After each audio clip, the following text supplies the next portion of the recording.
Hi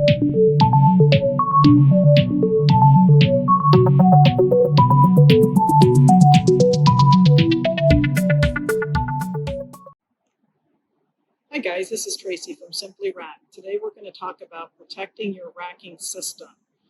One of the options for row ends is end of row protection, which are the yellow bollards that protect a forklift from backing in or pallets to be pushed against it.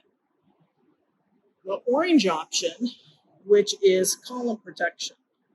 The majority of upright damage is the lower 16 inches of the upright, and this metal multiflora option will allow the forklift to hit the product on the column protector before actually hitting the racking system.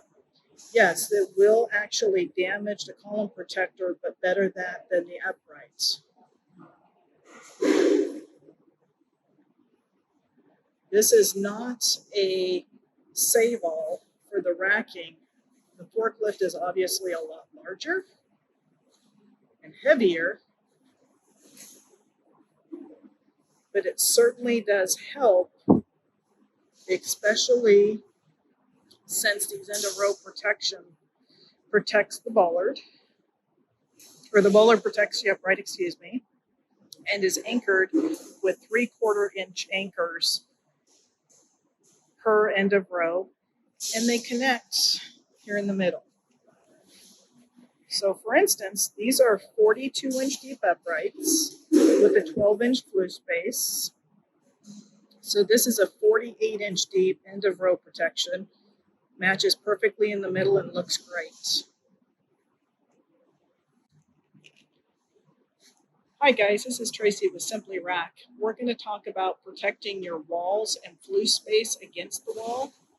The item that you're looking at here is called a single pallet stop and connects to the beam through the wire so that it stops the pallet from overextending and hitting the wall.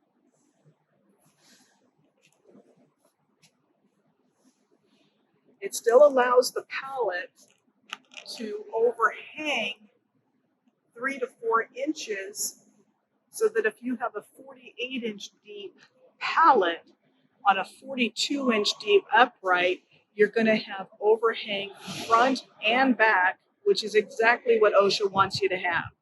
You need to have overhang so that the pallet is seated securely on the front and back beam. If you have a fire code that requires flue space protection, we do have a double where the uprights are back to back that can be provided as well. When installing the column protectors, you're going to want to make sure that the column protector itself is not touching the upright. That's so if the forklift hits the column protector and it bends backwards, as it's supposed to do, it doesn't actually crease into the upright, and it's done its job. The single pallet stops, as you can see from the side angle, extend over about 3 inches. And as the pallet hits it, the weight triangles into the beam so that you're not going to damage the pallet stop or your product.